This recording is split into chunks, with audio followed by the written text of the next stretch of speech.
Judicial aspirants and legal knowledge WhatsApp groups సంయుక్తంగా అందిస్తున్నటువంటి ఈ ఫ్రీ ఆన్లైన్ లా క్లాసెస్ కి వెల్కమ్ అండి అందరికి.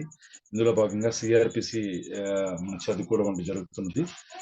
ఇవాళ మనం సెక్షన్ 456 సిఆర్పిసి అక్కడ నుంచి స్టార్ట్ చేసుకున్నాం.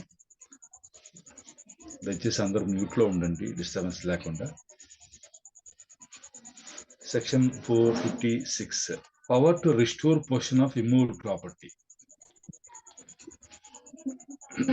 When a person is convicted an offense attended by criminal force or show of force by criminal intimidation, and it appears to the court that by such force or show of force or intimidation, any person has been dispossessed of any immovable property, the court may, if it thinks fit, order that possession of the same be restored to that person after evicting by force, if necessary, any other person who may be in possession of the property. సరే,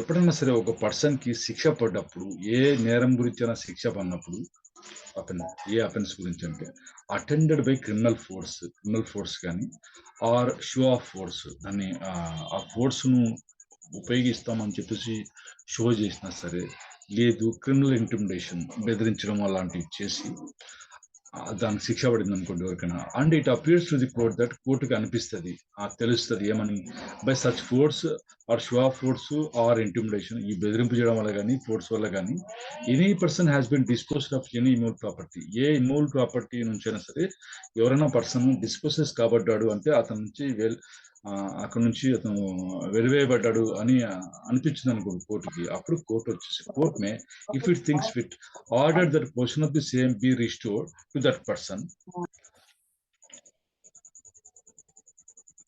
after evicting by force, if necessary, any other person who may be in possession of the property. ఇప్పుడు వాళ్ళని ఎల్లగొట్టి వేరే వాళ్ళు ఉన్నారనుకోండి, ఆ ప్రాపర్టీలో ఉన్న వాళ్ళని court కూడా మళ్ళీ బై ఫోర్స్ వెకేట్ చేయించేసి, ఎవిక్ట్ చేయించేసి, ఎవరైతే ఇంతకు ముందు ఆ బెదిరింపు వల్ల కానీ ఆ ఫోర్స్ వల్ల కానీ ఖాళీ చేయించి ఉంటారో వాళ్ళని తిరిగి దానికి రిస్టోర్ చేయొచ్చు అనమాట, పొజిషన్లోకి వాళ్ళని మళ్ళీ తిరిగి దానికి. అంటే ఇంకేం లేదు, ఎవరో ఒక ఇంట్లో ఉంటారు, వీడెళ్ళి వాళ్ళని బెదిరిస్తాడో ఫోర్స్ ఉపయోగిస్తాడో, ఆ ఇంట్లోంచి వాళ్ళు బయటికి పొజిషన్ చూడ అనుకోండి, తర్వాత వాడికి శిక్ష పడుతుంది. ఆ శిక్ష పడ్డప్పుడు ఈ విషయం అయితే తెలుస్తుంది, మా ఇంట్లోంచి నన్ను బలవంతంగా బయటికి నెట్టేసాడు సార్ అని చెప్తారు కదా, అప్పుడు మరి తిరిగి ఆ ఇంట్లోకి అతన్ని రిస్టోర్ పొజిషన్, ఆ ఇల్లు అతనికి అప్పగించే పని కోర్టు చేస్తుంది. ఆ ఇంట్లో ఎవరైనా ఉన్నారనుకోండి, వాళ్ళని బై ఫోర్స్ బయటికి తరిమేసి ఈ ఇల్లు వీడికి అప్పచెప్తుంది. అలా అని provided provided that no such order shall be made by the court more than 1 month after the date of the conviction. The date of the conviction తర్వాత ఎంతకాలం పాటు అన్నారు, provided that no such order shall be made by the court చేత అలాంటి order చేయబడకూడదు, more than 1 month after the date of the conviction. Date of the conviction నుంచి 1 month తర్వాత అయితే ఈ ఆర్డర్ ఇవ్వరాదట. Where the court trying the offence has not made an order under subsection 1, ఈ subsection 1 కింద రిస్టోరేషన్ ఆఫ్ పొజిషన్ కోసం ఎటువంటి order pass చేయలేదు అనుకోండి, అంటే ఆ కేసు విచారించినటువంటి court, then the court of appeal confirmation ఆ రీజన్, ఈ కోర్టులు ఉంటాయి కదా, అప్పీల్ కానీ కన్ఫర్మేషన్ రీజన్ కానీ చేసినటువంటి court, if it thinks fit, అది కావాలని భావేమో అని అనుకుంటే, makes such order by disposing of the appeal reference of reason as the case may be. అటువంటి ఆర్డర్ అవసరమవుతుంది అనుకుంటే ఆ అపీల్ డిస్పోజ్ చేసేటప్పుడు లేదా రెఫరెన్స్ రివిజన్ డిస్పోజ్ చేసేటప్పుడు ఈ పొజిషన్ గురించి కూడా ఏదైనా ఆర్డర్ పాస్ చేయొచ్చట అపీలేట్ కోర్టు కూడా. Wear an order has been made under subsection 1, order అయితే చేశారు అంటే ఎవరైతే పొజిషన్లో ఉన్నారో వాళ్ళు బయటికి తరిమేసి యాక్చువల్గా ఉన్న వాళ్ళకి పొజిషన్ రిస్టోర్ చేయండి అని ఆర్డర్ అయితే పాస్ చేస్తారు అనుకోండి, అప్పుడు the provisions of 454 shall apply in relation thereto as they apply in relation to an order under section 453. Provisions 452లో ఉన్న 454లో ఉన్నటువంటి ప్రావిజన్స్ ఏవైతే ఉన్నాయో అవి 453లో ఉన్నటువంటి ఆర్డర్కి అప్లై అవుతాయి.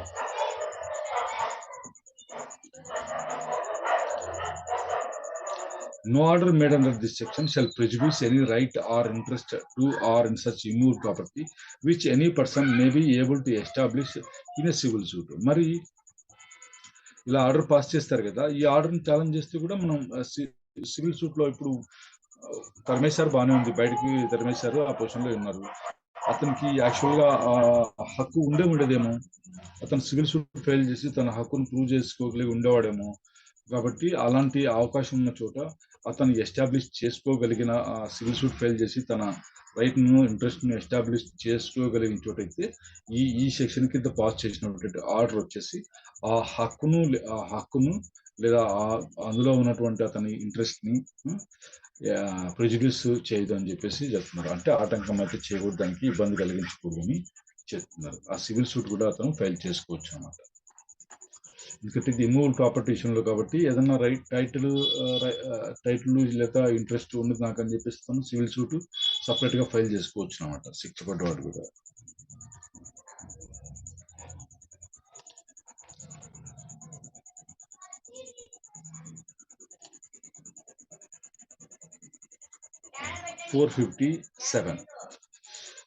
Procedure by police upon Caesar of property.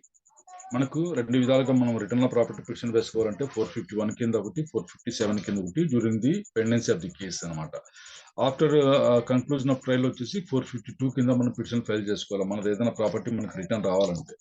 Pending లో ఉన్నప్పుడు మాత్రం 451 ఎప్పుడు ప్రాపర్టీ కోర్టు మీద ప్రొడ్యూస్ చేసింటే, లేదు కోర్టు మీద ప్రొడ్యూస్ చేయకుండా అది స్టేషన్లోనే వాళ్ళ దగ్గర పోలీసుల దగ్గరే ఉంది, కాకపోతే సీజ్ చేసిన విషయం అయితే కోర్టుకి తెలియజేశారు అనుకోండి, అప్పుడు మనం 457 కింద మనం పిటిషన్ ఫైల్ చేసుకోవాల్సి ఉంటుంది అనమాట.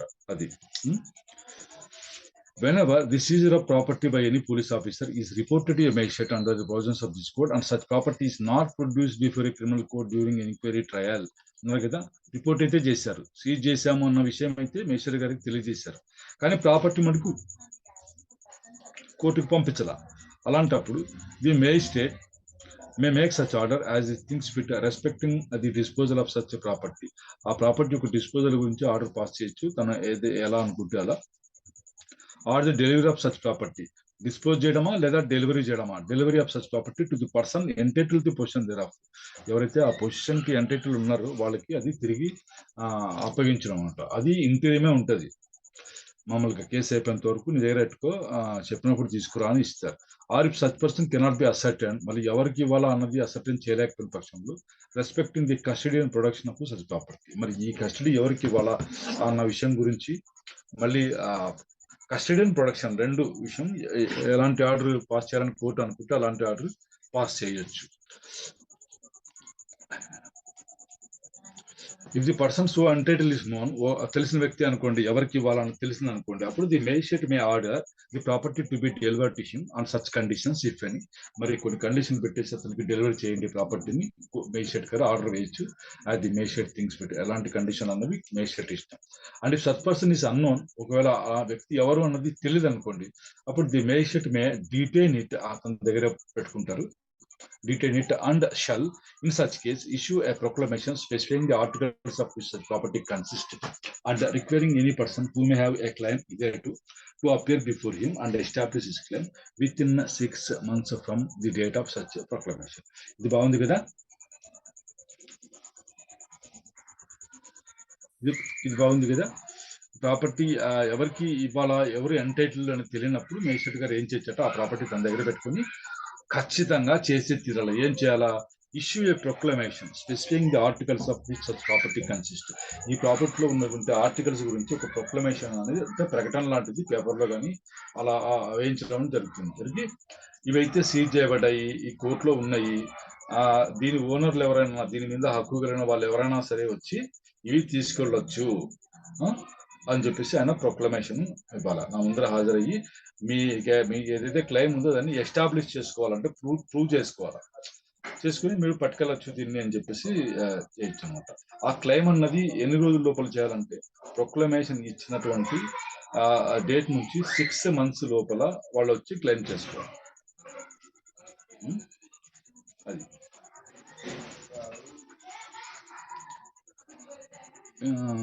ఇది కొత్తగానే ఉందా పాయింట్ ఇది?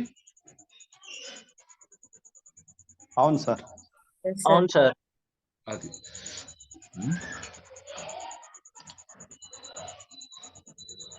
సరే 6 నెలల్లో ఎవరైనా వచ్చి తీసుకోవచ్చు అని చెప్పారు కదా, మీ ప్రూవ్ చేసుకుని తీసుకెళ్ళొచ్చు అన్నారు. అయింది. 458 ఏం చెప్తుంది? Procedure where no claimant appears within 6 months. మరి 6 నెలల లోపల ఎవరు వచ్చి అపేర్ కాలా. అలాంటప్పుడు if no person within such period establishes his claim to such property and if the person in whose possession such property was found is unable to show that it was legally acquired by him, ఎవరి position లో అయితే ఉన్నదో వాళ్ళు legal గా దాన్ని సంపాదించారు అని అతను చూపించుకోలేకపోతాడు. అలాంటి సందర్భంలో the magistrate may order direct that such property shall be at the disposal of the state government. State government కి ఇచ్చేసి వాళ్ళే దాన్ని డిస్పోజ్ చేసుకోవచ్చు అని చెప్పేసి ఆర్డర్ ఇచ్చాము. And may be sold by that government, ఆ గవర్నమెంట్ చేత అది అమ్మబడచ్చు కూడా. And the proceeds of such sale shall be dealt with in such manner as may be prescribed. అలా అమ్మగా వచ్చినటువంటి విక్రయం మొత్తం ఏదైతే ఉన్నాయో సేల్ ప్రాసెట్స్ అవి దాన్ని ఎలా వినియోగించాలి అన్న దాని నుంచి రూల్స్ ఏదైనా ఉంటే ఆ ప్రకారంగా ఆ పద్ధతిలో దాన్ని డీల్ చేయొచ్చు అనమాట. అలా వచ్చిన డబ్బులు. An appeal shall lie against any such order to the court to which appeals ordinarily lie from convictions by the magistrate. ఒకవేళ మేజిస్ట్రేట్ గారు ఇలా పాస్ చేశారనుకోండి, అంటే ఇది గవర్నమెంట్కి ఇచ్చేస్తున్నాము అని పాస్ చేశారనుకోండి, దానిపైన అప్పీల్ కూడా వెళ్ళొచ్చట. ఎక్కడికి వెళ్ళాలంటే మామూలుగా కింది కోర్టు కన్విక్షన్ ఇస్తే మేజిస్ట్రేట్ గారు ఎక్కడికైతే అప్పీల్కి వెళ్తామో ఆ కోర్టుకి మీరు అప్పీల్ కూడా ఫైల్ చేసుకోవచ్చు అని చెప్పేసి మనకు సెక్షన్ 458 చెప్తా ఉంది. 459 power to cell perishable property. Perishable అంటే ఏంటి? పెరిషబుల్ నేచర్ అంటే క్షీణించిపోయేది అనమాట. అది పాడైపోయే అవకాశం ఉన్నటువంటి, క్షీణించే అవకాశం ఉన్న ప్రాపర్టీని ఏం చేస్తారు అన్నప్పుడు, if the person entitled the position of such property is unknown, తెలియలేదు, ఎవరికి వాళ్ళకి తెలియలేదు, ఆర్ యాబ్సెంట్, అతను హాజరులో లేడు, and the property subject to speedy and natural decay, ఇదేమో తొందరగా పాడైపోయేటువంటి నేచర్ కలిగి ఉన్నది, పాడైపోయేటువంటి క్షీణించేటువంటిది. Or if the magistrate to whom its seizure is reported is of opinion that its sale would be for the benefit of the owner, ఆ magistrate కనిపించింది ఇది ఇట్లా పెడితే చెడిపోతుంది, పాడైపోతాయి, ఇది అమ్మడమే బెటర్, ఇది అమ్మితేనే దానికి ఓనర్కి బెనిఫిట్ ఉంటుంది అని మేజిస్ట్రేట్ గారికి కనిపించినప్పుడు, or that value of such property is less than 500 rupees, దాని మొత్తం వాల్యూ కలిపి 500 రూపాయల కంటే తక్కువ ఉన్నప్పుడు the magistrate may at any time directed it to be sold, అది అమ్మేసేయండి అని చెప్పేసి మేజిస్ట్రేట్ గారు డైరెక్షన్ ఇవ్వచ్చట. And the provisions of section 457 and 458 shall as nearly as may be practicable apply to the net profits of such sale. అలా అమ్మగా వచ్చిన డబ్బుల గురించి 457, 458 ఏవైతే ప్రొవిజన్స్ ఉన్నాయో అవి అవసరమైనంత మేరకు, అంటే వర్తించే మేరకు practicable apply to the net profits of such sale, ఆ సేల్ నుంచి వచ్చిన డబ్బులకి ఆ ప్రొవిజన్స్ అప్లై అవుతాయి. అంటే ఎలా వినియోగించాలా అన్నది రూల్స్ ఉంటే, ఏదైనా నిబంధనల ప్రకారం అలా ఆ డబ్బుల గురించి డీల్ చేయడం జరుగుతుంది అన్నమాట.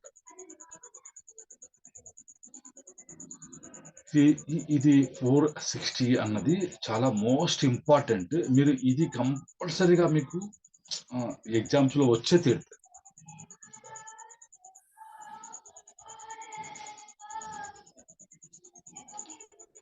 Irregularities which do not visual proceedings, ఈ కింద చెప్పన్నారు కదా, ఇవన్నీ ఇలా జరిగినా సరే ప్రొసీడింగ్స్ అయితే ఏం దెబ్బతిన్నావు, అవి చెల్లకుండా ఏం పోవు అనమాట. అవి ఏమి అన్నవి బాగా తెలుసుకోవాలి. అది తెలుసుకున్నప్పుడే మేజిస్ట్రేట్ యొక్క పవర్స్ మనకు తెలుస్తాయి. ఈ పొరపాటు చేసినా కూడా మొత్తానికైతే కేసు అయితే ఏమి దెబ్బతినదు, ప్రొసీడింగ్స్ అయితే చెల్లకుండా పోవు అన్నది ఉండాలి. ఏవి చెల్లుతాయి, ఏవి చెల్లవు అన్నది ఈ 2 సెక్షన్లు ఇచ్చారు మనకి. మొదటిది చూసుకున్నాము, ఇలా చేస్తే చెల్లకుండా పోవు ఇర్రెగ్యులారిటీస్ ఏమి అన్నది. If any magistrate not empowered by law to do any of the following things, namely, ఇలా చేయడానికి ఆ మేజిస్ట్రేట్ గారికి పవర్ లేదు, కానీ చేస్తారు పొరపాటున, అంటే గుడ్ ఫెయిత్ తో చేస్తారనుకోండి. పొరపాటున గుడ్ ఫెయిత్ తో, అంటే నేను చేయొచ్చేమో అని అతని నమ్మకం. ఈ గుడ్ ఫెయిత్ అవన్నీ ఉన్నాయి, ప్రూవ్ చేయడం కష్టము, కానీ అది అయితే రాశారు. చూద్దాం ఏం చేస్తాడు మేజిస్ట్రేట్ పవర్ లేకున్నా సరే. Issue search warrant under section 94 section కింద వారెంట్ ఇచ్చున్నా, to order under section 155 the police to investigate an offence. 155 కింద నాన్ కాగ్నిజబుల్ అఫెన్స్ గురించి ఇన్వెస్టిగేషన్ చేసేటువంటి ఆర్డర్ ఇస్తారనమాట. అలా ఇచ్చిన to hold an inquest under section 176 మామూలుగా శవ పంచనామా ఉంటుంది కదా, అది జరపడానికంటూ ఆయనే జరిపించినా సరే, మరి to issue process under section 187 for the apprehension of a person within his local jurisdiction who has committed an offence outside the limit of such jurisdiction, దీని కింద ప్రాసెస్ ఇష్యూ చేసిన, లేదు to take cognizance of an offence under clause a or clause b of sub section 1 of section 190, ఈ 190 sub section 1 కింద AB దాని గురించి ఉన్నటువంటి వాటిని కాగ్నిజ్ తీసుకున్నా సరే, అంటే పవర్ లేకపోయినా సరే కాగ్నిజ్ తీసుకున్నా, లేదు to make over a case under sub section 2 of section 192, దీని కింద వేరే కోర్టుకు ఈ కేసుని మేడ్ ఓవర్ చేసినా సరే, మరి to tender A pardon under section 306, tender of pardon ఉంది కదా, క్షమాభిక్ష పెట్టడం లాంటిది ఒక ప్రావిజన్ అంటూ ఉంటుంది 306, అలా చేసినా సరే, అంటే పవర్ లేకుండా ఈ పనులు చేసినా సరే ప్రొసీడింగ్స్ అయితే చెల్లకుండా ఏం పోవు అని అంటున్నారు. To recall A case and try it himself under section 410, 410 కింద ఏ కేసు సరే రీకాల్ చేసి మళ్ళీ తనే విచారించాడు అనుకోండి పవర్ లేకుండా, అలాంటప్పుడు కూడా.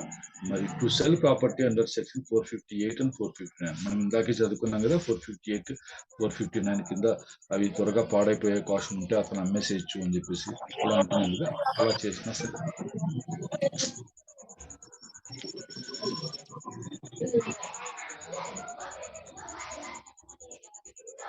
Erroneously in good faith does that thing, his proceeding shall not be set aside merely on the ground of his not being so impaired. Power లేకున్నా సరే ఇవన్నీ చేస్తే, అంటే ఏ నుంచి ఐ వరకు ఈ పనులన్నీ చేసినా సరే ఆ ప్రొసీడింగ్స్ అయితే పక్కనెట్టకూడదు. Proceeding shall not be set aside a ground పైన, merely on the ground of is not being so important, ఇతనికి పవర్ లేదు అన్న కేవలం ఆ గ్రౌండ్ పైన మాత్రమే ఆయన చేసిన పనుల వల్ల ఈ ప్రొసీడింగ్స్ అయితే సెట్ అసైడ్ చేయకూడదు, పక్కనెట్టకూడదు, చెల్లవు అని చెప్పకూడదు అని చెప్తున్నారు. కాబట్టి ఇవి చేసినా కూడా, ఈ పనులు పవర్ లేకుండా ఈ పనులు చేసినా కూడా ఎట్లా, ఎర్రోనియస్లీ ఇన్ గుడ్ ఫెయిత్, మరి ఆ రెండు కంపల్సరీగా ఉండాలన్నమాట. అది అలా చేసిన పక్షంలో కూడా ఇవి ప్రొసీడింగ్స్ విషేట్ కావు, చెల్లకుండా ఏమీ పోవు అని చెప్తున్నారు. నెక్స్ట్ 461, ఈ పనులు ఉన్నాయి, ఈ పనులు చేస్తే మటుకు ఈ ప్రొసీడింగ్ చెల్లవు. ఏ పనులు అన్నప్పుడు చూస్తాం 461 కింద ఈ రెండు మీకు కంపల్సరీగా మీరు ప్రతి ఒక్కరికి, అంటే ఎగ్జామ్స్ రాసే ఆస్పిరెంట్స్ ఎవరైనా ఉంటే వాళ్ళ మటుకు దీని గురించి పూర్తి అవగాహన అంటే ఉండాలి. ఇవి ఖండితా పట్టాలు కూడా, ఇవి మీకు ప్రిలిమ్స్ లో రావచ్చు లేదా మెయిన్ ఎగ్జామ్ లో కూడా రావచ్చు. Section 467, irregularities which vitiate proceedings. If any may vitiate, not being empowered by law in this behalf, the చట్టం చేత అతనికి పవర్ ఉంటే ఇవ్వబడకున్నా సరే, does any of the following things, అంటే చేస్తాడనమాట. చేస్తే నేమ్లీ ఏమంటే ఈ ఫాలోయింగ్ థింగ్స్ చేస్తే, అంటే ఏవి, attaches and cell property under section 83 కింద ఎవరి ప్రాపర్టీ అయినా సరే అటాచ్ చేసి సేల్ చేసినా సరే, ఆ ప్రాపర్టీ ఎవరికి చెంది ఉంటుంది సామాన్యంగా. 83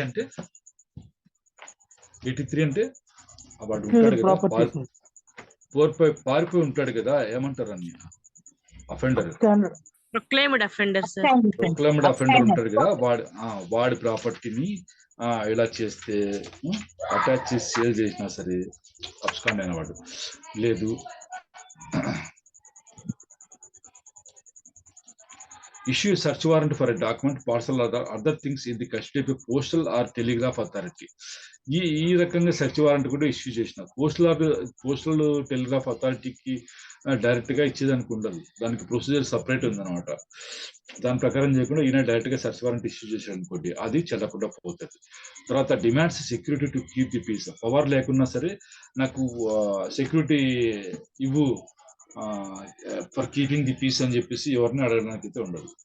గుడ్ బిహేవియర్ కూడా అతను సెక్యూరిటీ అడగరాదు పవర్ లేనప్పుడు. Discharges a person lawfully bound to be of good behaviour, అలా ఈ పర్సన్ కూడా డిశ్చార్జ్ కూడా అతను చేయకూడదు అన్నమాట. తర్వాత cancels a bond to keep the peace, ఇది కూడా క్యాన్సిల్ చేయకూడదు. Makes an order for maintenance, బర్నం గురించి ఆర్డర్ పాస్ చేయకూడదు పవర్ లేకుంటే. Makes an order under section 133 as to local nuisance. Local nuisance గురించి 133 సెక్షన్ కింద ఎటువంటి ఆర్డర్ పాస్ చేయకూడదు.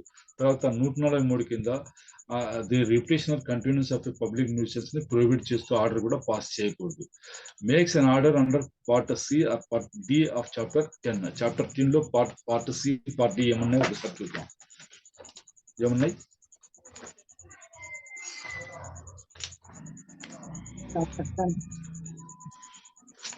చాప్టర్ 10కి వెళ్దాం ఒకసారి. చాప్టర్ 10 వచ్చేసి maintenance of public order and Tranquility అని ఇచ్చారు. ఇవి ఇక్కడ ఏమి ఇచ్చారు? పార్ట్ సి అండ్ డి అని ఇచ్చారు కదా. సి వచ్చేసి మనకి urgent cases of nuisance or apprehended danger అని ఒకటి ఉంది. తర్వాత డి వచ్చేసి డిస్ప్యూట్స్ యాజ్ టు ఇమూవల్ ప్రాపర్టీని 145 ప్రొసీడింగ్ సంబంధించి ఉందన్నమాట. అది కూడా అతనికి ఎంపవర్మెంట్ లేకుండా ఈ ఆర్డర్స్ అన్ని పాస్ చేయకూడదు. Next takes cognizance of an offence under clause C of subsection 1 of section 190. ఈ సెక్షన్ కింద కూడా కేసును కాగ్నిస్ తీసుకున్నా సరే అది చెల్లకుండా పోతుంది. ట్రైస్ అన్ అఫెండర్ అంటే అతనికి ఏముంది, అతనికి పవర్ లేకున్నా సరే ఒక అఫెండర్ ని విచారించాలనుకున్నా అంటే ట్రయల్ జరిపాడు అనుకోండి, అది కూడా చెల్లదు. మరి నెక్స్ట్ ట్రైస్ అన్ అఫెండర్ సమ్మరీలీ అంటే వారంటీ ప్రొసీజర్ లో చేయాల్సిన వాడిని సమ్మరీ ప్రొసీజర్ చేశాడు అనుకోండి, అది కూడా చెల్లదు. Next passes a sentence under section 325 on proceedings recorded by another magistrate. మరి వేరే మేజిస్ట్రేట్ రికార్డ్ చేసిన ప్రొసీడింగ్స్ పైన 325 కింద ఒక సెంటెన్స్ పాస్ చేసినా సరే అది చెల్లదు. లేదు decides and appeal. Magistrate appeal decide చేస్తారా? ఏమన్నా మేజిస్ట్రేట్ అపీల్ డిసైడ్ చేయకూడదు. అది తర్వాత calls under section 397 for proceeding. A proceedings అయినా 397 కింద కాల్ ఫర్ చేయవద్దు అనమాట. ఇతనికి ఆ పవర్ ఉండదు మేజిస్ట్రేట్లకి. Next revises and order pass under section 446 కింద పాస్ చేసినటువంటి ఆర్డర్ను రివైజ్ చేయడం కూడా జరగకూడదు. అలా చేసినట్లయితే ఇదే జరుగుతుంది. ఏం జరుగుతుంది? Proceedings shall be void. అవి చెల్లకుండా పోతాయి. చంద్రశేఖర్ గారు దయచేసి ఆఫ్ చేసుకోండి ప్లీజ్. మీరు బట్టలు వేసుకోలేదు ప్లీజ్. లేడీస్ ఉన్నారు కదా ఇక్కడ. సార్ వీడియో ఆఫ్ చేయండి ప్లీజ్. Sorry sir. సార్ 446 అని మీ ఇండియా కోడ్ దాంట్లో ఉందండి. ఇందులో ఈ బుక్ లోనేమో 466 అని ఉంది సార్. ఏది correct sir? Sir doubts last లో చూద్దాం సార్ ప్లీజ్. అట్లా పెట్టుకోండి, లాస్ట్ లో చేద్దాం. Next 462 proceedings in wrong place. No finding, sentence or order of any criminal court shall be set aside merely on the ground that the inquiry, trial or other proceeding in the course of which it was arrived at or passed took place in a wrong session, division, district, subdivision or other local area unless it appears that such error has in fact occasioned a failure of justice.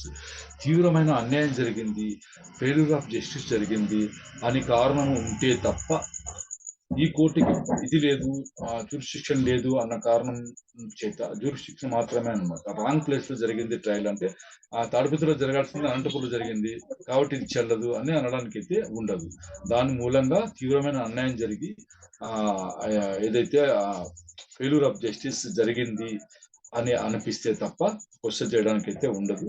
Finding కానీ sentence కానీ order కానీ criminal court చేసుకుంటే అవన్నీ decide చేసేదానికైతే లేదు. కేవలం ఈ కారణం చేత అంటే ఇది రాంగ్ ప్లేస్ లో జరిగింది అని ఆ ఒక్క కారణం చేత అయితే సెటిసైడ్ చేయడానికి అయితే లేదు. దానికి దానికంగా వేరే వేరే కారణాలు అంటూ ఉండాలి. ఒకవేళ తీవ్రమైనటువంటి అన్యాయం జరిగింది, ఫెయిల్యూర్ ఆఫ్ జస్టిస్ జరిగింది, జస్టిస్ జరగలేదు, ఫెయిల్ అయింది అని అనిపిస్తే తప్ప ఇది సెటిసైడ్ చేయకూడదు అని చెప్పేసి. కాబట్టి రాంగ్ ప్లేస్ లో జరిగినా సరే అవి కరెక్ట్ గానే ఉన్నాయి అనే ఇది కిందకి పోవచ్చు అనమాట. మనం అన్యాయం జరిగింది అన్నది ప్రూవ్ చేసుకుంటే కానీ ఇది కాదు.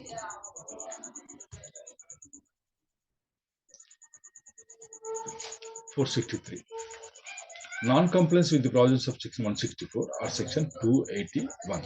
164 అంటే ఏం తెలుసు కదా. 164 లో మేజిస్ట్రేట్ ఏం చేస్తారు, ఏం రికార్డ్ చేస్తారు? Confession statements. Confessions and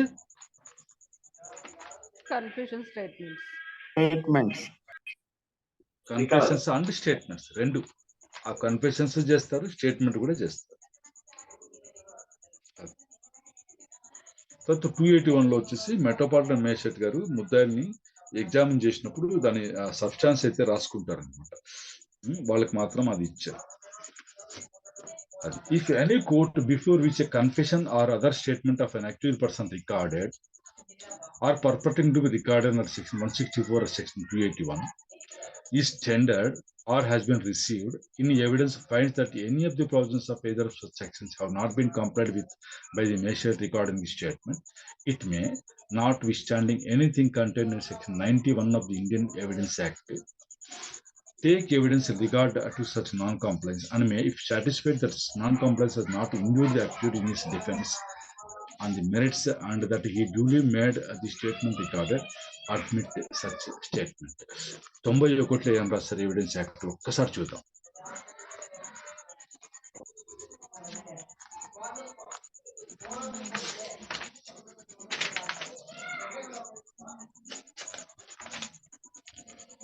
Evidence of terms of contracts, grants, and other dispositions of property reduced to form of document.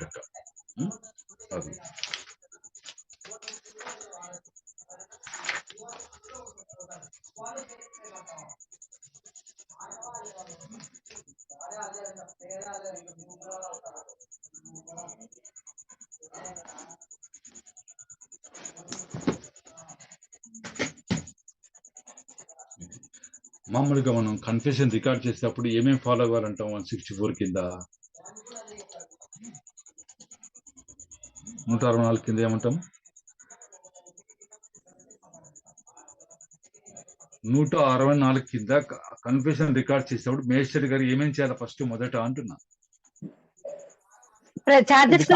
ఇది కంపల్సరీ కాదు, నువ్వు ఒప్పుకోవాల్సిన అవసరం లేదంటే అని అతను హెచ్చరించాలా? అవును సార్. ఎవరైనా భయపెట్టారా, ఇలా ఇమ్మని భయపెట్టారా, భయపడుతున్నావా, అవన్నీ కూడా అడగాల. ఉంది కదా, అలాంటి కొన్ని కండిషన్స్ ఉన్నాయి కదా. అవును సార్. అవును సార్, అవును సార్, ఉన్నాయి. చూస్తాం, ఒక్కసారి చూద్దాం అవి ఏమున్నాయో. అది కూడా చూస్తే మనకి క్లియర్ అయిపోతుంది.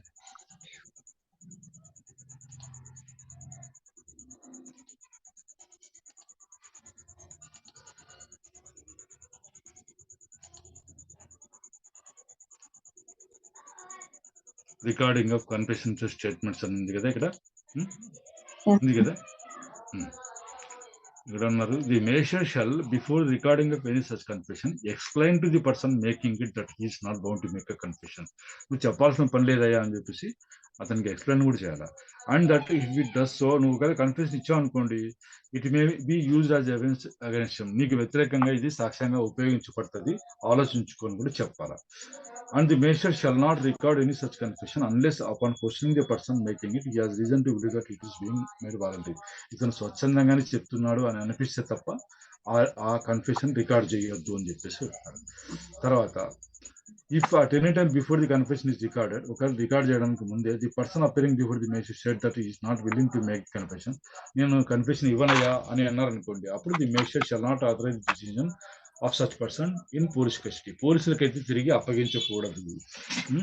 తర్వాత ఇదంతా ఇది కింద ఒకటి ఉంటుంది, ఇది మాత్రం రాయాలన్నమాట, నేను ఇలా చేశాను అని చెప్పేసి. ఇట్లా కొన్ని పాటించాల్సినటువంటి రూల్స్ అయితే ఖచ్చితంగా ఉన్నాయి. అలాంటిది ఏదైనా పాటించకపోయినా సరే అని మనకి ఇక్కడ చెప్తున్నారు అన్నమాట. 463లో చెప్తారు, if any court before which a confession or other statement of an active person recorded purporting to be recorded in section 164 or 281 ఈ standard or has been received, ఇది ఎవిడెన్స్ లో తీసుకోబడింది లేదా ఎవిడెన్స్ లో ఇచ్చారు.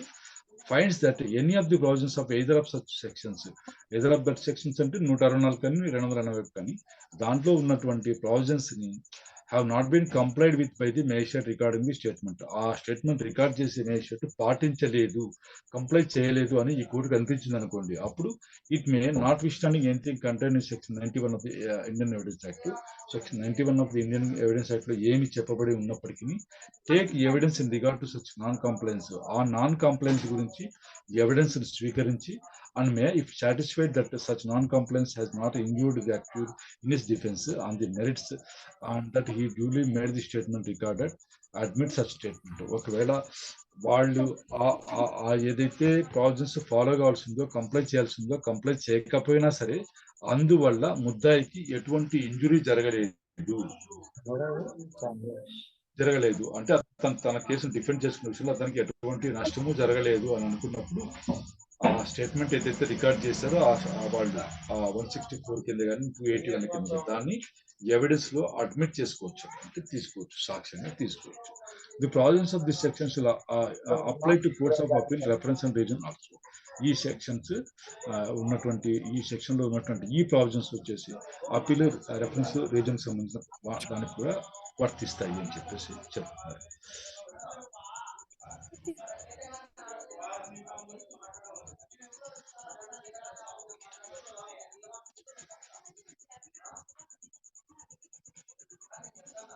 నెక్స్ట్ ఛార్జ్ ఫ్రేమింగ్ కూడా అనుకున్నాం కదా, దాని గురించి ఏమన్నది 464 ఏం చెప్తుంది. Effect of omission to frame or absence of or error in charge. ఇలా వచ్చినప్పుడు మీరు విడివిడిగా దాన్ని డివైడ్ చేసుకొని రాసుకుంటే మీకు అర్థమవుతుంది. ఇలా కంటిన్యూగా చదివారనుకోండి ఒక రకంగా అర్థం కాని పరిస్థితి ఉంటుంది. ఇప్పుడు మనం దీన్ని ఎలా చదువుకోవాలని ఒక్క నిమిషం చూస్తాము.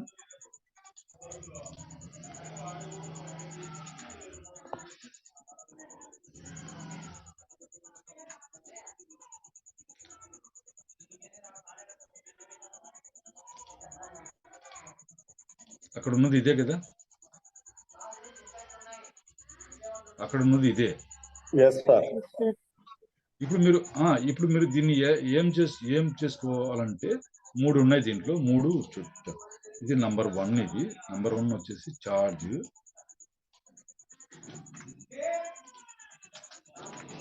అయిందా.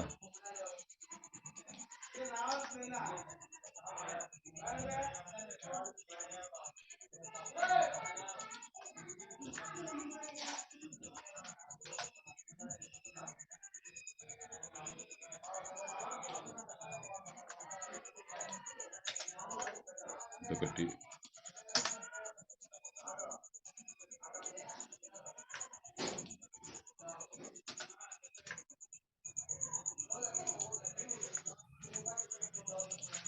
నేనే ఇప్పటికి ఇన్నున్నాయి ఇక్కడ 3 sir. Effect of omission to frame charge అంటే ఫ్రేమ్ ఛార్జ్ చేయడంలో ఒమిషన్ అంటే వదిలేయడము, మానుకోవడం, వదిలేయడం అనమాట. అదొకటి. దాని ఎఫెక్ట్ ఏంటి? Effect of absence of charge అనేది ఒకటి, అంటే ఛార్జే ఆడ లేదు, అసలు లేదు, అది అబ్సెన్స్ ఆఫ్ ఛార్జ్. తర్వాత effect of error in charge frame చేశారు కానీ దాంట్లో తప్పులు ఉన్నాయి. ఈ మూడిట్లో యొక్క ఎఫెక్ట్ ఏంటి అన్నది వాళ్ళు ఒక్క సెంటెన్స్ లోనే చెప్పారు. చూడండి, విడివిడిగా చేస్తే ఇట్లా 3 అవుతాయి ఇవి. ఈ 3 సంబంధించి మనకి ఏం చేశారు వాళ్ళు, ఒకటే ఇచ్చారు. Effect of omission to frame or absence of or error in charge simple గా రాసేస్తారు. అట్లా ఉంది వాళ్ళ లాంగ్వేజ్ వాళ్ళది. అంతేనా, ఇంకేమైనా ఉందా? అంతే, 3 ఉన్నది. No finding, sentence or order by a court of competent jurisdiction, competent jurisdiction shall be deemed invalid merely on the ground that no charge was framed, charge frame చేయలేదు అన్న కారణం చేతను, or on the ground of any error, తప్పు ఉంది అన్న విషయంలోను, omission or irregularity in the charge, ఆ charge అన్నది ఒమిషన్, ఛార్జ్ అన్నది చేయకపోయినా సరే, ఒమిషన్ అంటే వదిలేయడం అనమాట. ఆర్ ఇర్రెగ్యులారిటీ, దాంట్లో ఛార్జ్ కూడా మళ్ళీ ఇర్రెగ్యులారిటీ ఉంది అంటే రెగ్యులర్ గా లేకపోయినా, ఇంక్లూడింగ్ ఎనీ మిస్జాయిండర్ ఆఫ్ ఛార్జెస్, అంటే ఛార్జెస్ ని ఏమేమి కలపచ్చు, ఏమేమి కలిపి ట్రై చేయొచ్చు అన్న విషయంలో ఇది ఉంది, నాకు రూల్ ఉంది, సెక్షన్. అలాంటిది కూడా మిస్జాయిండర్ అంటే కలపకూడని ఛార్జెస్ అన్ని కలిపి విచారించినారు అని అనుకోండి, అవి కూడా అట్లా విచారించగా వచ్చినటువంటి ఫైండింగ్, సెంటెన్స్ లేదా ఆర్డర్ ని ఇది చేయకూడదు అంట. ఏమన్నారు, ఇన్వాలిడ్ అయితే అటువంటి ఆర్డర్ అయితే ఇన్వాలిడ్ కాదు. ఏ కారణం చేత అంటే ఈ కారణం చేత. unless in the opinion of the court of appeal, confirmation or revision, a failure of justice has in fact been occasioned thereby. ఇదైతే ఈ ఒపీనియన్ కి ఎవరు రావాల్సింది, ఏ కోర్టు రావాల్సింది?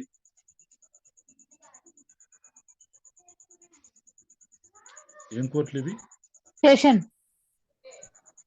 Court of appeal, confirmation or revision, వాటికి మాత్రమే పవర్ ఉంటుంది. ఎలా ఇవన్నీ మీరు చార్జ్ ఫ్రేమ్ సరిగా చేయలేదు, ఎర్రర్ ఒమిట్ చేశారు, ఇర్రెగ్యులారిటీ ఉంది, దీనిపైన మిస్జైండర్ ఆఫ్ చార్జెస్ ఉంది, దీని వల్ల ఫెయిల్యూర్ ఆఫ్ జస్టిస్ జరిగింది అని ఏ కోర్టు అనుకోవాలి? Appeal court or revision Higher courts, appeal courts, sessions court. Session court కాదమ్మా, కోర్ట్ ఆఫ్ అపీల్ అన్నారు అంతే. Confirmation or revision, court of appeal, court of confirmation, court of revision, అట్లా మూడు అట్లా సపరేట్ చదువుకోవాలి. వీటికి అనిపిస్తే అవి ఇన్వాలిడ్ చేయొచ్చు, అవి ఇన్వాలిడ్ చేయొచ్చు. ఇన్జస్టిస్ జరిగింది, ఫెయిల్యూర్ ఆఫ్ జస్టిస్ జరిగింది అంటే. అలా జరగలేదు అనుకున్నాను అనుకోండి, ఇది ఇన్వాలిడ్ అయితే, ఈ గ్రౌండ్ పైన ఇన్వాలిడ్ అయితే కాదు అని చెప్తున్నారు. అంటే తప్పులు ఉన్నా సరే ఏం పర్లేదు, నీకేం నష్టం జరగలేదు కదా, నీకే అన్యాయం జరగలేదు కదా అని చెప్పేసి అంటది కోర్టు అనమాట. If the court of appeal, confirmation or revision is of opinion that a failure of justice has in fact been occasioned, ఒకవేళ అన్యాయం జరిగింది అని కోర్టు కనిపించింది అనుకోండి, అనిపించినప్పుడు ఏం రాస్తుంది? In the case of an omission to frame charge చేయడంలో ఒమిషన్ జరిగింది అనుకోండి, అంటే వదిలేశారు అనుకోండి, ఆర్డర్ దట్ ఈ చార్జ్ బి ఫ్రేమ్, మరి చార్జ్ ఫ్రేమ్ చేయండి అని ఆర్డర్ వేయచ్చు. And that the trial be recommended from the point immediately after the framing of the charge. ఆ చార్జ్ ఫ్రేమ్ చేసిన తర్వాత మళ్ళీ ట్రయల్ జరపమని చెప్పేసి రికమెండ్ కూడా చేయొచ్చు. రికమెండెడా రికమెండ్స్డా, ఏదో అది స్పెల్లింగ్ మిస్టేక్ ఏమైనా ఉందో ఒకసారి చూద్దాం.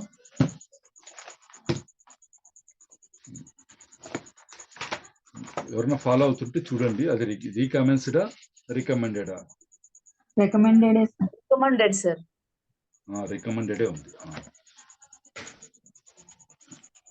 తర్వాత సరేమా in the case of an error, వాళ్ళకి మిస్టేక్ ఉందనుకోండి, ఎర్రర్ ఉంది, ఒమిషన్ ఆర్ ఇర్రెగ్యులారిటీ, చార్జ్లో వచ్చేసి ఇర్రెగ్యులారిటీ కానీ ఒమిషన్ కానీ తప్పు కానీ ఎర్రర్ కానీ ఉన్నప్పుడు, direct new trial to be had upon A charge framed in what ever manner things పెట్టి, అతను అది ఆ కోర్టు ఏ మేనర్ లో అనుకుంటే ఆ మేనర్ లో చార్జ్ ఫ్రేమ్ చేసి కొత్తగా మరి న్యూ ట్రయల్ జరపమని చెప్పేసి ఇది కూడా డైరెక్షన్ కూడా ఇవ్వచ్చట. ఓ చార్జ్ ఫ్రేమ్ చేసి ఈ చార్జ్ పైన మళ్ళీ న్యూ ట్రయల్ జరపండి అని కూడా డైరెక్షన్ ఇవ్వచ్చట. కోర్ట్ ఆఫ్ అపీల్ కానీ, కోర్ట్ ఆఫ్ రివిజన్ కానీ, కోర్ట్ ఆఫ్ కన్ఫర్మేషన్ కానీ. Provided that if the court is of opinion that the facts of the case are such that no valid charge could be preferred against the accused in respect of the facts proved, it shall pass the conviction. మరి అలా అనిపించిన కోర్టుకి ఇతని పైన valid charge frame చేయడానికి ఎటువంటి ఇది లేదు అని అనిపించినప్పుడు ఆ కన్విక్షన్ ని పాస్ చేయొచ్చు, కోర్టు కన్విక్షన్ ని పాస్ చేయొచ్చు అనమాట. ఇప్పుడు మీకు కోర్ట్ ఆఫ్ కన్ఫర్మేషన్ అంటే ఏంది, ఇది ఎక్కడ వస్తుంది?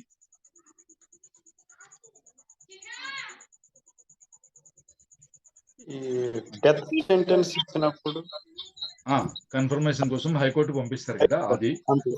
తర్వాత ఇంకా కొన్ని ఉన్నాయి, ఒక 2-3 ఏమో ఉన్నాయి ఆర్డర్లు, అలాంటివి కోర్టు పంపించినప్పుడు పైన కోర్టు కన్ఫర్మ్ చేయాల్సి ఉంటుంది. అవి కూడా చూసుకోండి, దాన్ని కోర్ట్ ఆఫ్ కన్ఫర్మేషన్ అంటారు. ఇదైతే అర్థమైంది కదా మీకు? క్వశ్చన్ ఆఫ్ లా ఉన్నప్పుడు ఇవి మటుకి ఇది బాగా గుర్తుపెట్టుకోండి. అతని పైన వ్యాలిడ్ చార్జ్ ఏమన్నారు, no valid charge could be preferred against the accused అని అనుకున్నప్పుడు అది కన్విక్షన్ అయితే పాస్ చేస్తుంది.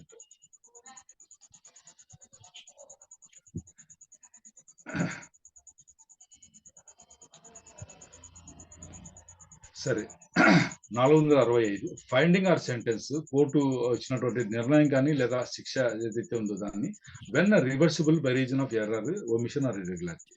ఎర్రర్ తప్పు ఉండడము, ఒమిషన్ ఉండడము, ఇర్రెగ్యులారిటీ ఉండడం అనే కారణం చేత ఎప్పుడు ఈ సెంటెన్స్ కానీ ఫైండింగ్ కానీ రివర్స్ చేయొచ్చు అంటే, number 1, subject to the provisions herein before contained, herein after కాదు, హియరెన్ బిఫోర్ కంటైన్డ్, ఆ సబ్జెక్ట్ లో ఇంతకుముందు చెప్పుకున్న ప్రొవిజన్స్ లోబడి no finding, sentence or order passed by a court of competent jurisdiction shall be reverse చేయకూడదు, లేదు or altered by a court of appeal, confirmation or revision.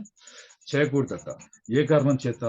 On account of any error, omission or irregularity in the complaint, summons, warrant, proclamation, order, judgment or other proceeding before or during trial or in enquiry or other proceeding under this code or any error, irregularity in any sanction for the prosecution, unless in the opinion of the court a failure of justice has in fact has been occasioned thereby.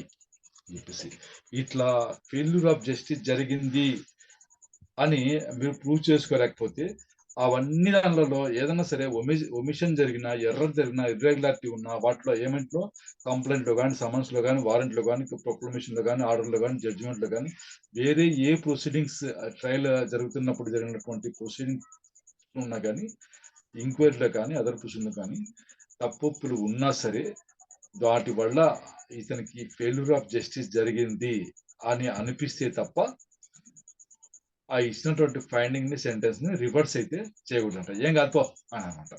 ఇదే పెద్ద తప్పు కాదుపో అని అంటారనమాట.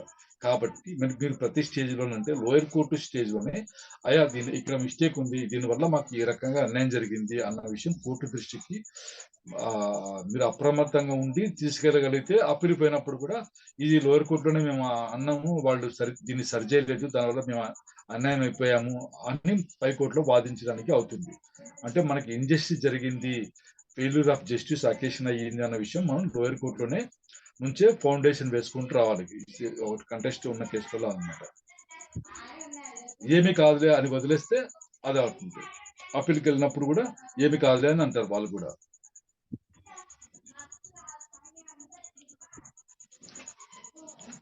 అది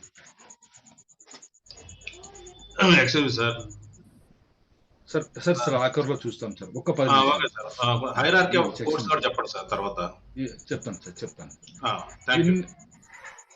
In determining whether any error, omission or irregularity in any proceeding in this code or any error or irregularity in any sanction for the prosecution has occasioned failure of justice, the court shall have regard to the fact whether the objection could and should have been raised at an earlier stage in the proceedings.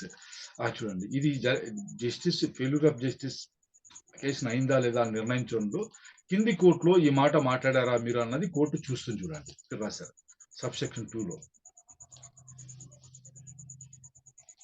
ఏమన్నారు, దీనికి అర్థం ఏంటి? Courts shall have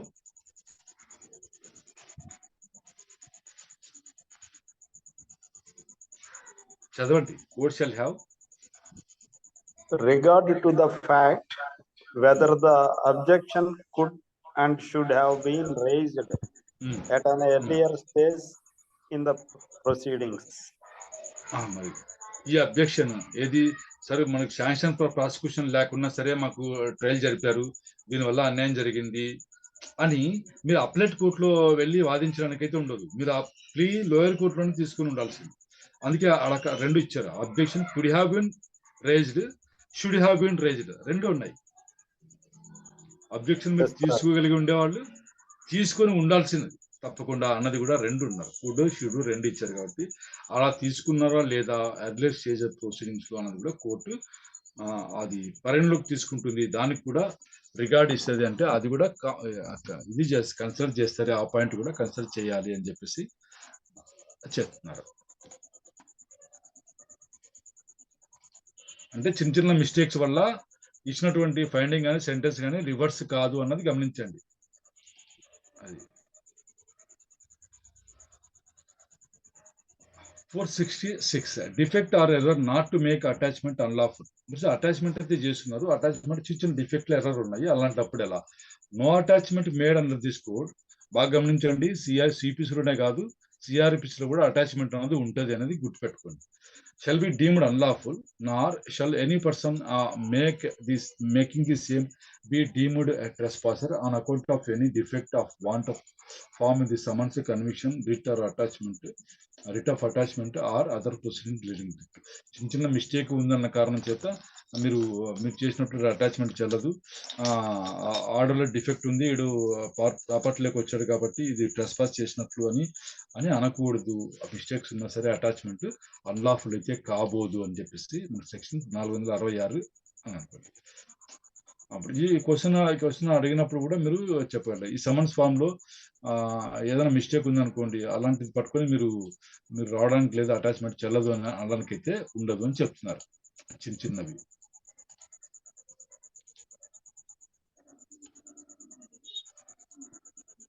(467) ఇది separate chapter ఉంది కదా మనకి. ఇది next for the purposes of this chapter, ఈ చాప్టర్ ఏదైతే ఉందో ఇది కూడా చాలా ఇంపార్టెంట్. అది అంటే మనకు కాగ్నిజ్ తీసుకోవడానికి లిమిటేషన్ అంటూ ఇవ్వకపోతే యుగాలు మన అట్లా చేసుకుంటూ వెళ్ళిపోతూ ఉంటారు అని సర్టన్ లిమిట్స్ అయితే పెట్టారు. కాకపోతే కొన్ని రకాల నేరాలకు మటుకే లిమిటేషన్ ప్రిస్క్రైబ్ ఉంది. కొన్ని వాటికి ఇన్ఫినిట్, అంటే అది ఎప్పుడైనా సరే తీసుకోవచ్చు అన్న ఇది కూడా ఇచ్చారు. కాబట్టి ఈ చాప్టర్ చాలా ఇంపార్టెంట్. ఇది 36 chapter, limitation for taking cognizance of certain offences అని ఇచ్చారు. ఇది కూడా మోస్ట్ ఇంపార్టెంట్ చాప్టర్. ఇందులోంచి కూడా క్వశ్చన్ ఖచ్చితంగా వస్తుంది. అంటే ఇవి powers and duties of magistrates కిందకి ఇవన్నీ వస్తాయి. కాబట్టి ఇవి మీరు ఖచ్చితంగా నేర్చుకోవాల్సి ఉంటుంది అన్నమాట. ఈ చాప్టర్ కింద for the purpose of this chapter unless the contact otherwise requires period of limitation means the period specified in section 468 for taking cognizance of offence. ఒక నేరాన్ని కాగ్నిజ్ తీసుకోవాలంటే ఏ పీరియడ్ అయితే ప్రిస్క్రైబ్ చేయబడిందో 468లో దాన్ని పీరియడ్ ఆఫ్ లిమిటేషన్ అని అర్థం చేసుకోవాలి అని చెప్పి చెప్తున్నారు. 467. సరే, ఈ చాప్టర్ సపరేట్ ఉంది కదా, అది రేపు క్లాస్లో చూద్దాము.